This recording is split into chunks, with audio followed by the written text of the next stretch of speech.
yeah, I went back and I think he died like 2 weeks after I got back. So it was pretty shit. And then I got delisted in the same week. So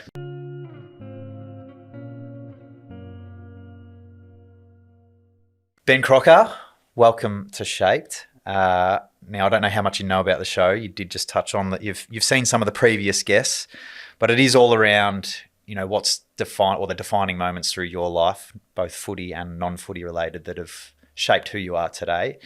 And I know that there's been a lot that's happened in the short 27 years that you've been ticking along. So I am really excited to get to know you on a deeper level. There's no pressure there either at all. But I suppose the best place to start for us is your youth and where you grew up. I did read that you lived next door to Scotty Burns for a period of time. Yeah. Were you a Pies supporter? Yeah, I was growing up, yep. Mum and dad? Brother? Yep, brother, mum, dad, brother. That's the fam? Yep, the four of us. All tight? Yep. Talk me through the journey in the initial phases. Did you always love footy? Yeah. Was there other sports? So I grew up in Surrey Hills. Nice area. Yeah, I had a very fortunate upbringing. Always lived in pretty nice houses and went to later on went to a private school. So I was always really fortunate in that sense. But as you mentioned, I grew up in Surrey Hills, and I guess from an early age, sport was massive because my dad was a country boy. He grew up in Currumborough, so down Gippsland Way. Yeah, okay. And his family was probably more on the side where money wasn't flowing through the household. So the luxuries, weren't eating out or going away type thing. It was probably more sport, as you do in country towns as well. And footy was drilled into him pretty early. My brother was also obviously played for St Kilda, got drafted there. But I think, me, my brother and my dad, footy was always a big thing. Growing up, was always kicking in the backyard, and was obviously a lot of competitiveness between me and my brother, which is funny because now I'm... What's the age difference? 5 years. 5 years. So it'd always be him bullying me, but the tables have turned now. Grew up, footy was massive, started probably the general kind of upbringing with Oz kick and stuff like that. Lived next to Scotty Burns, which was interesting. If you ask him, there's a few funny stories. He used to go down the door and knock on his door all the time and sit there and watch The Simpsons. And yeah, right. I think he said I rapped 50 Cent in the club to him at the age of 4. Can you rap? Well, I couldn't, but I tried to. I had the CD cover, and apparently all words came out as well. So it was cool. It was a fortunate upbringing, and I feel like Scotty Burns probably shaped my love for Collingwood and footy just as much as what my brother and dad did. Yeah, awesome. Kerry Grammar Boy. Probably wouldn't look like it now. We'll get to the tattoos and so forth. Yeah. Because I know Mum isn't very fond of them. What was it like? Like, were you a student that loved school? Were you someone who just kind of got by? If it wasn't footy initially, what do you think I definitely wasn't someone who loved school. I was always pretty naughty, which is probably not hard to tell. But I feel like now when I look back on it, I was like a good naughty, like always kind of the kid that you were like, oh, he's good. He's got a good heart, but he just does dumb stuff. Yeah. So I feel like that's kind of translated into footy a little bit. But I guess like I always kind of struggled to focus, I guess like ADD traits, stuff like that. So being outdoors was massive. I was actually a massive wrestling fan. That was probably my life growing up. WWE? Yeah, like when I say big fan, Who was your number one wrestler that you loved watching? My number one was probably Triple H. Okay. You weren't old enough for like Undertaker. I was, Stone but like Cold Steve DX and stuff like that. But like I used to sit there every Wednesday, watch Raw, and I had like all the belts in my room and Get the mattresses out. Yeah, mattresses, toys, everything. So we'd always jump on the tramp, and a few injuries happened that way. But wrestling was probably the number one, and then footy came second. But yeah, school wasn't definitely not a focus, and that kind of translated into high school a little bit. And I guess like when you start to know that later in life that footy could be a chance to be a job, to be honest, for me, it probably made school worse because I was like, oh, I'm just going to play footy. type thing, which was lucky that I did. But yeah, school wasn't always a priority for me, no. You did say mum doesn't love the tattoos. You got plenty of them. I think I've heard you say previously you always wanted to be a little bit different. Yeah. Why was that? I don't know what it was growing up. Like, I was always fascinated by tattoos, hair colouring, piercings. Like, I'd be lying if I said I didn't like the attention. Like, I do, and I always have. People can maybe take that as arrogance, but I don't know. Just I don't want to be the person that kind of fits into the crowd. Yeah. Which obviously mum hates, absolutely hates it. I remember I used to get voicemails from my grandma, my mum's mum.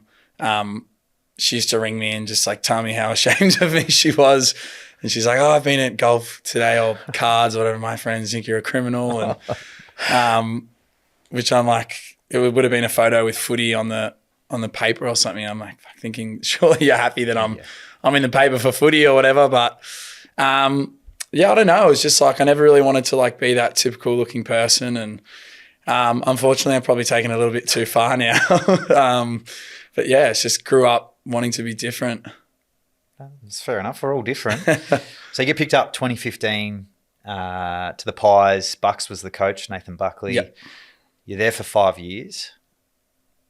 Then you're delisted, go to Adelaide. I want to get to your dad because obviously, you know, it's been a big part of your life. He had a huge influence early days and then was diagnosed with early onset of dementia at 51, was it? Yeah, about that, 51, yeah. What was that like for the family? Like, I think like firstly, my time at Collingwood, well, it was obviously the dream. And like when I say it was the dream, it was the dream because I grew up barracking for them. But it was always like a little bit overshadowed by all the shit that was happening at home. And like as a young kid, you don't quite navigate those things as well. Like I didn't have any friends that had parents that were sick. Yeah. So, and for me kind of being that like sporty, loud guy, it was always like, you know, you don't want to show how vulnerable you can be type thing. So I remember like when I was in high school, I actually lived across the road from school. So I used to unfortunately go home and play COD all the time back then and sign myself out of school.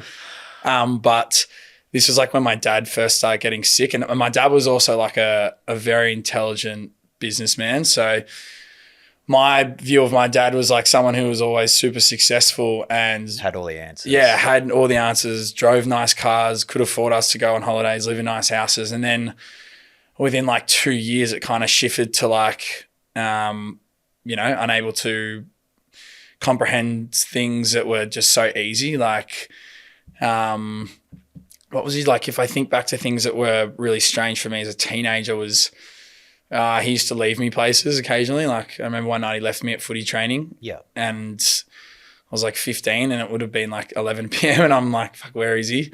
Yeah. Type thing. And then those things kind of started translating into more confronting things, which were, for me was, I remember I got home from school one day and he went to the toilet and like had kind of like picked his shit out of the toilet and was like kind of washing his hands with it type thing. And yeah, right. Like it was everywhere and like you don't know how to react. So like the first thing probably draws is anger. And like you look back on it now and it like, kind of makes you a little bit upset that you took things out of him. But like, I like even when I talk about it now, it's like it was probably one of the most confronting things I've seen. Not knowing, I wasn't told at this point, keep in mind that what was going on. So I'm like what's happening? And then you're navigating school as a teenager. So like girls, footy, whatever. And then kind of just like trying to hold that life over there and then control this one. Yeah. You've spoken about previously that you would almost make a joke of those moments, whether it was a mate who knew your dad well and he would forget who they were. Yeah.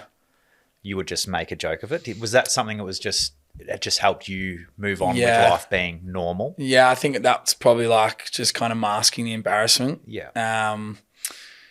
It was just like for me being young, it was just I found it embarrassing. Like because it's not a common illness. Like, I've had friends who've had parents with cancer, but you kind of, as a kid, like, oh, that person's sick. Yeah. They look sick. Whereas like dad initially didn't look sick, but like, like couldn't understand how to handshake someone. And like when you kind of bring them in a situation where like I don't know that person as well, and then I have their parents interacting with my dad, like I just found it embarrassing. And I feel like from the ages of like 15 to 18, probably I was like a really angry kid. I remember we went on a trip to Bali, and my mum like talks about it now. She's like, "You were a fucking nightmare. Like I just don't know what was Just going wanted to on with rebel you." against Yeah, everything. and I feel like I feel bad saying this, but I actually did like hate him. Yeah. Like I hated him, Yeah. and I never wanted him anywhere. And a lot of like the frustrations in life I took out on him, which is unfortunate. But Do you think now, knowing what you know about dementia and the way that it impacts people, you can kind of appreciate why you were? Oh, I can understand it Yeah. now. It doesn't make it really any easier knowing that you kind of still at some point treated him like that. And I feel like the thing that is probably hard to deal with is knowing that was probably like his last kind of cognitive memories of me, was probably just like not being a great son. Yeah. I definitely made up for it in later life, but I feel like the later years of him being like able to talk and stuff, like that was when I was probably at my worst. So there's like, I can't do anything about that, but that's probably like the regret that I hold most. And obviously being at a footy club where it's alpha male, you would have carried those kind of behaviours or embarrassments, as you've put it, into that world as well, to some extent. Yeah, I feel like I probably went over the top. Like, I think it was hard to hide because I remember one day Scotty Burns came up to me and he was like, "Oh, I saw your dad," and he was like, he didn't know who I was, and I was like, "Fuck, I don't know." And then like kind of, it's like a sick feeling in my stomach. I'm like, "Fuck, I didn't know what to do," type thing. And then like I feel like my behavior in my younger years, like I partied a lot. I kind of just got into the mold of being like, well, hey, I'm earning this much amount of money. I'm young. I can do what I want. And then I guess that's kind of where the tattoos started to come in, and kind of just wanted to have this persona of like, he's loose, he goes out, he does this. And then like that was obviously hiding stuff that was going on at home. So like if I had more time of going out or doing other stuff, then the stuff at home was, wasn't affecting me as much. And like you touch on it, I'm sure you've touched on it with other podcasters, like footy is very male dominated. And it's definitely getting better now, but like, it's not easy to come out with a problem, especially when you're only in your second year there. And probably most boys look at you as like the guy that's pretty rowdy and probably don't take you that seriously. But for me, like the overdoing it, being over loud, like doing that stuff was just like keeping that other stuff at bay. Yeah. And the partying and so forth, I assume, as much as you're a young kid and most people are doing that at that age anyway, was that kind of the escape for you? Yeah, because you touched on before the show that you don't really even drink. Nah, now, right? Not really, no. So I don't know. I just feel like it was hard to kind of find a release. Like I used to talk about, I've spoken about this before, is like you're at the footy club all day, and like, for me, I wasn't in the team every week. So like there's frustration with like, why am I playing? I'm doing this and doing that. And then you go home and, most boys go home, play PlayStation or do whatever. I was like going home and then like having to feed my dad and like wipe his ass and stuff. So it was like, fuck, I don't really have anywhere where it's like me time. Yeah. And unfortunately at that time, the me time was probably doing all the other stuff. Yeah.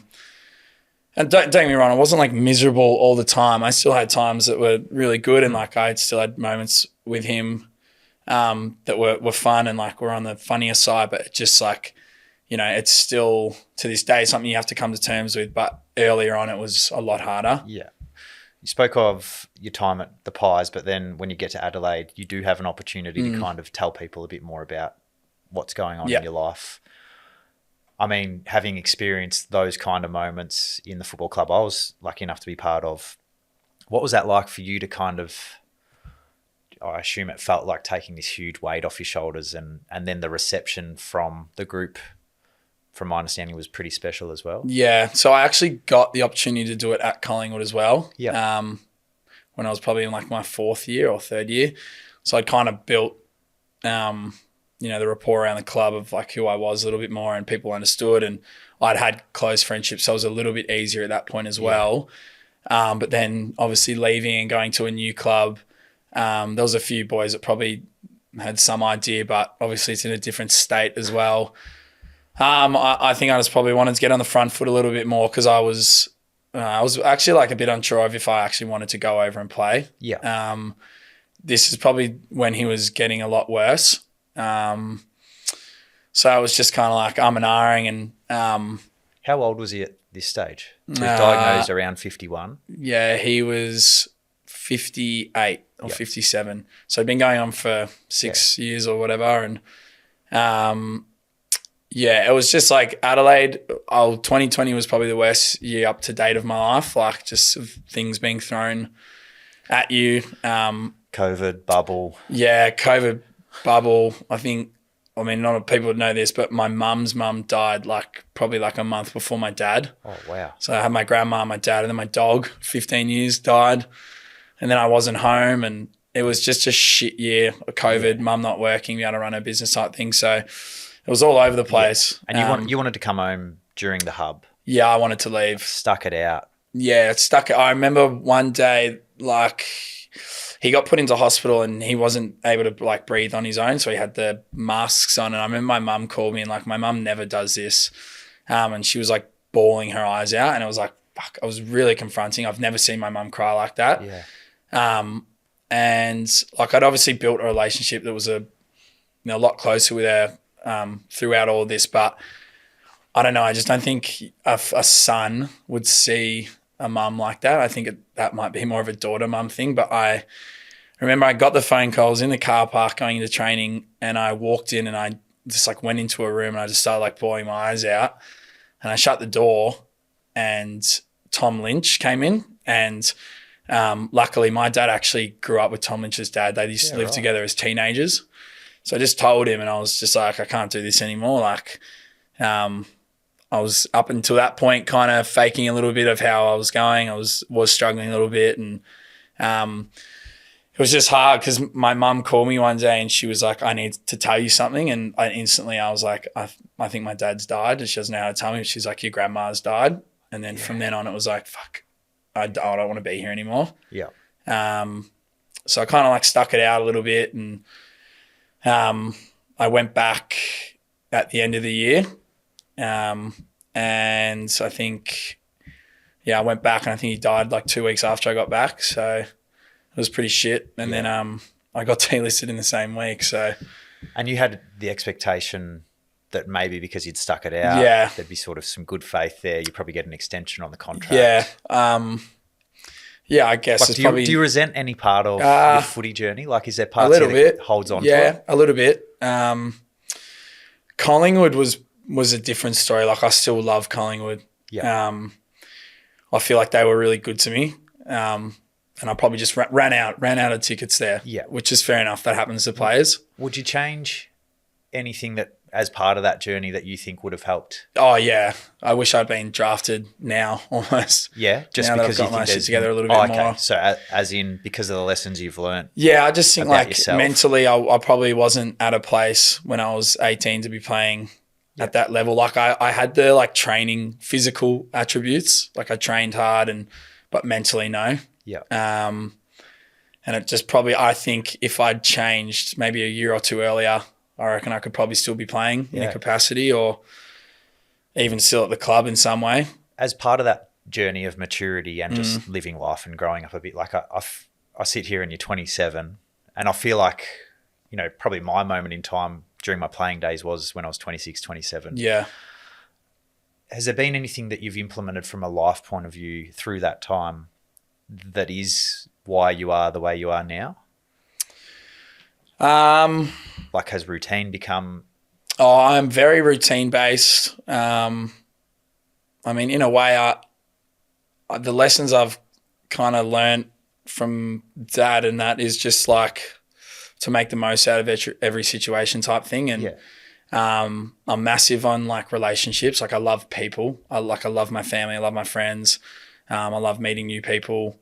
But I think the main thing is just like not to waste any time, I guess. Do things that, you know, are a little bit uncomfortable. And I think one of the saddest things for me is like my dad was a good businessman, and I feel like I'm kind of trying to take on ventures now of running my own business. So it'd be interesting to see like if he was still around, how much he could have helped me type thing, or, you know, if he could have got involved in some capacity. So there's like things when I'm like an adult that I see with my friends' parents that I don't get, that I'm like, fuck, that's like the part where you kind of sit back and think like, oh, I actually just like miss the person. And it's not an everyday thing. I don't wake up and cry every day type thing, but you know, there's times where you go to events and whatever, and like people's parents are there socializing, and I think it's hard for my mum as well. Like my mum's got friends that have been married. My parents were married for 40 plus years. So wow. And they owned businesses together, and so like they were like a genuine partnership.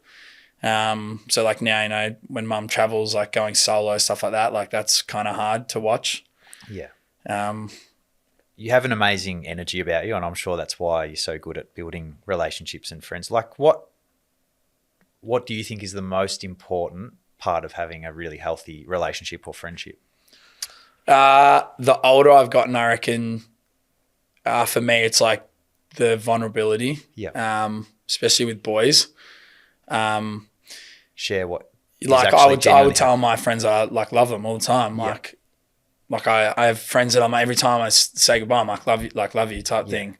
Might not sound that romantic, but you know, love you, bro, whatever it is. But it is a hard thing for a lot of males. Well, not a lot of guys do it. Like, and I have like friends that have obviously gone through shit as well. And I actually had a mate reach out to me who I played footy with, and his best mate's dad had been diagnosed with early onset dementia as well. And I actually went and had a coffee with him, and kind of just like spoke through my journey and like kind of try to help him out in ways that, you know, where I went wrong and what I did that I reckon helped, and stuff like that. And then like there's another relationship that's built. But yeah, I think growing up, like you value your friends more than you do objects and stuff like that. Whereas when I was younger, like I probably just wanted like, you know, the coolest pair of shoes or a cool car or whatever that was. But now it's like I would rather have shared experiences with family and friends, and like I love bringing my friends around my family. I have a few mates, you know, now that are covered in tattoos. I like to bring them over and get them around my mum to really make it more normalised. I'm normal. Normalised, okay. Yeah, I'm not the odd one out. There's more kids that look like me. It's not just me. Yeah. Oh, I love that. I don't know a whole heap about dementia in its, I suppose until you actually have someone close to you go through it, you probably don't know the depths of, is it a potentially genetic disorder? Is it more just strike of luck or something that's happened throughout people's lives? I think it actually, is a genetical thing. To be honest, like I probably won't ever go and find out. Is that through just the fear?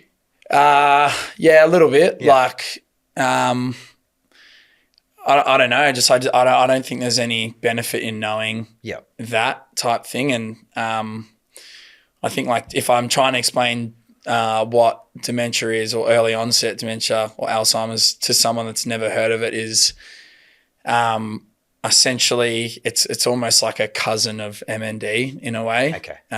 So for Dad, it kind of took away the mental capabilities of doing things. So like not understanding how to use your hands to eat with a knife and fork. My dad used to go for like 20 walks a day because he would like get back from the house and be like, oh, I need to go for a walk again, type thing, because he probably forgot that he'd been for a walk. So just like things like that, and road rules. And I remember my mum saying that he used to be really suspicious with money, like hide money, and as if mum was stealing from him. It's better than spending when it was me. It was actually me stealing. But yeah, just like little things like that. And then it kind of built into more physical where it would, like he kind of he lost a whole lot of weight. His nickname used to be Tubby, which by the end he was all sticks and bones pretty much. Yeah.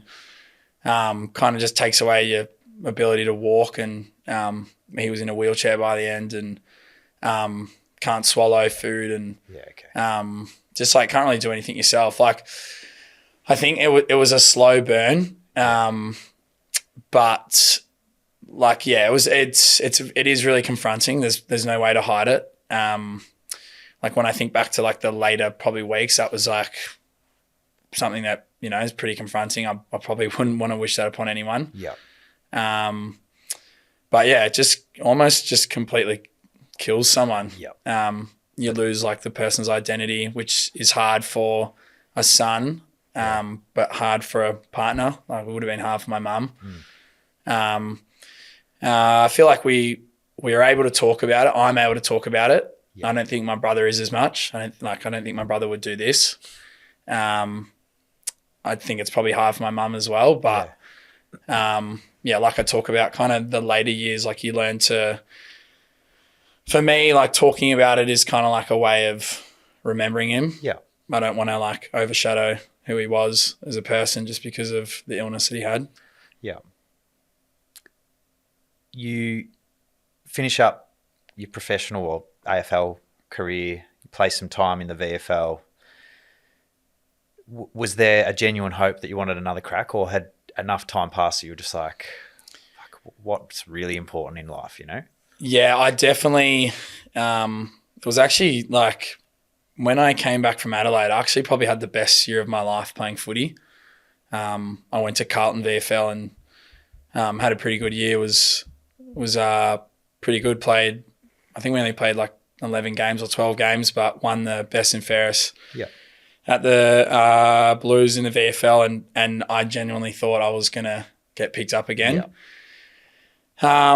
I think like even we had an intra club and I went there and like it was the first time I'd ever trained with them and I ended up kicking 5. So like I was like, yeah, I'm on here. Well, I thought it. I was telling all my mates, I'm like, I'm going to fucking buy the Carlton jumper. I'll be playing at the Blues next year. But it didn't go my way. And I think like eventually like every time you get set back, like it's just harder to come back from. Yeah. And at that point, like I was very lost in what I wanted to do after footy. Like my persona had always been a footy player. And as you would probably know, it's not easy to let go of. No. Obviously you had a longer career and a much better career than me, but it is not easy to let go of. And like still some days I walk past people and they're like, oh, I loved you at Collingwood. I'm like, that was like 8 years ago, but thanks. It did take me like probably up until 2 years ago maybe to just realize that it's not going to happen again. And there wasn't probably one moment where I was like, no, I'm done. Just over time, kind of realized, what's going to be more beneficial for me, like going in a direction where it's like business is kicking off or do I keep playing footy and try and get picked up again? So I think finally this year I've been able to pull the pin and go play local.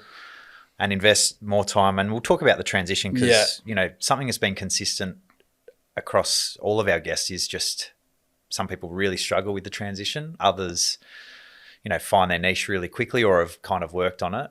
You're in the fitness industry, you do some personal training, but you also have your own business online. Yeah. From a training point of view, is that purely training and weights and so forth, or is it? Yeah, so this is... Elaborate if you want. Yeah, I will. Thank you, Trent. This is like a new venture. So essentially it's one-to-one training. So I'd be your coach. It's like nutrition planning, weights programs, all tailored towards whatever the individual's goal would be. So if you wanted to come in and lose 5 kilos, not that you do, or you might actually under that biceps shirt. And triceps actually.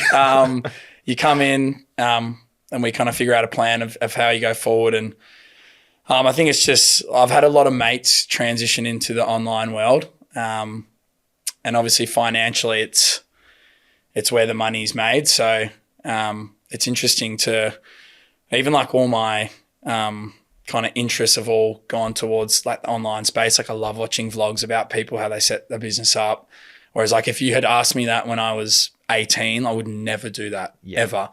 So it's just like interesting as you get older and mature and you're around people who are more business minded, which I'm probably lucky to do now.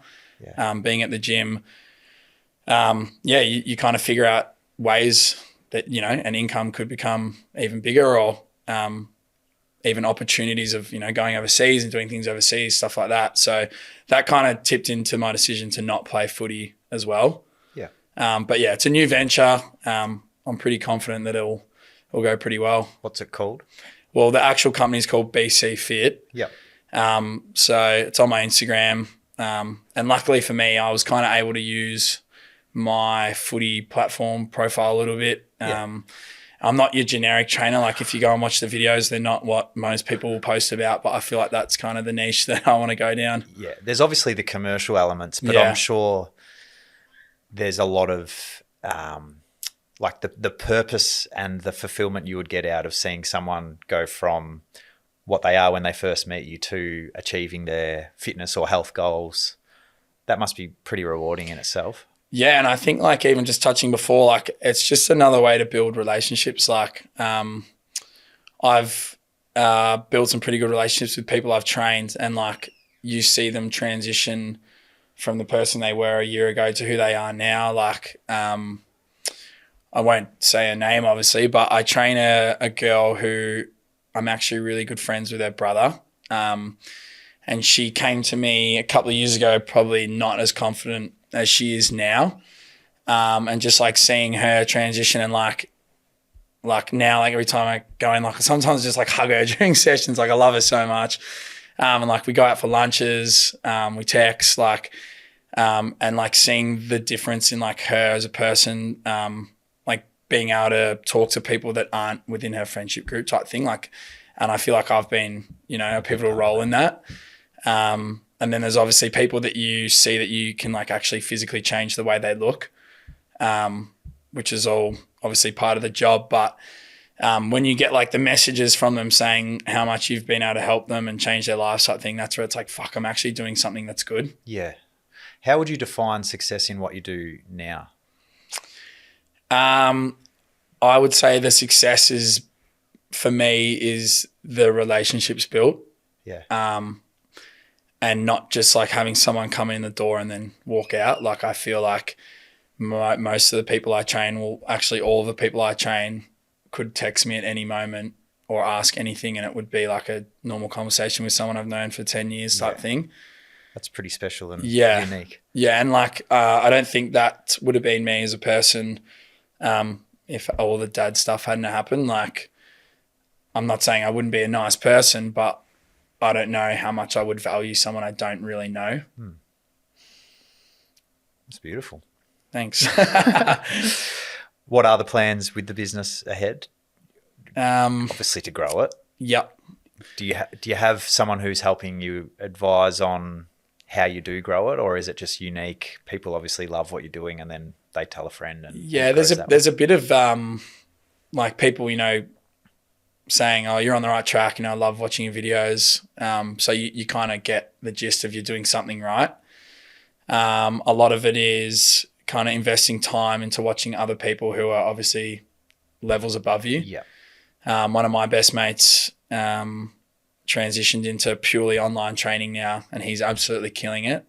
So there's that kind of reference, being able to talk to him and say, hey, am I doing this right? Am I doing this wrong? Or a lot of it I find is like watching people who are better than you and thinking, how can I kind of copy in a way but put it into my persona? Yeah. And then I'm actually doing like a coaching course. So like I've got a coach who's coaching me how to kind of run online business type thing. And I feel like the longer I'm getting into it, I'm starting to understand that like there's no wrong in a way. Like everything is going to be meaningful in some capacity, even if it doesn't exactly result in sales or money coming in the door type thing, that it's like an opportunity to do this or an opportunity to do this, or even for this today, like an opportunity to come on here. Like it's opening doors in different ways. which is something that I'm probably enjoying more than what I thought I would. Yeah. Is there any tips you would have given you're on the initial phase of building a business? What would be your number one tip for someone who was looking to dip their toe into entrepreneurship? Oh God, I reckon you've watched lots of vlogs. I reckon organisation skills is like the thing that's just killing me. My girlfriend gave me like a diary, or she's been saying, you need to color code things, which I'm like, no, I don't. Like, I'm sweet. But then like some days you'll get home and you'll be like, fuck, what do I have to do today? So I'm like starting to learn to like write things in my notes, color code them. I am like the worst at prioritizing what's more important than what's not. Like, I feel like this is like part of the ADD in me. And like 1 minute I'll be writing down what my week entails, and then like the next minute I'll be like cleaning the toilet bowl. So I'm like, and like I jump from things. Yeah. So that was the beauty of footy, right? Because someone you could get away with your it. structure. Yep. You do everything that's on the list that you need to do from a playing or performing point of view, and then outside of that, I could be distracted here, and then I go over there, and then I know that at this time I have to be here. So I think organisation has been something that is killing me. I'm slowly getting better at it. But I think like being your own boss, like sometimes I wish I had someone to just be like, yo, you've got to do this today and do this by this time. Because sometimes I'm like, oh, I'll do that tomorrow. Like, and you just procrastinate. But yeah, I think organisation is like the biggest one. And reaching out to people. Don't be scared. No, I think that like one of my mates owns a clothing brand, Front Runner, and I remember I was messaging him and he was like, bro, delegate. Like if you're not good at something and you have the capacity to get someone that is a rock star or a star in that area, get them to do it and do what you do best. So I'm kind of, learning what am I good at and what have I got under control, and then is there anything that anyone could help me with? So I get my girlfriend to film me a lot of the time, which, causes a few arguments here and there. You didn't get the right angle. Yeah. So she's been unreal. So shout out to your girlfriend. Yep. Shout out to my girlfriend, Lane. If I didn't have her doing half the stuff, I would have been in a worse place. Yeah. Very good. There is a lot of people out there that probably want to do something or make a change in their life, but kind of just don't know what the first step is.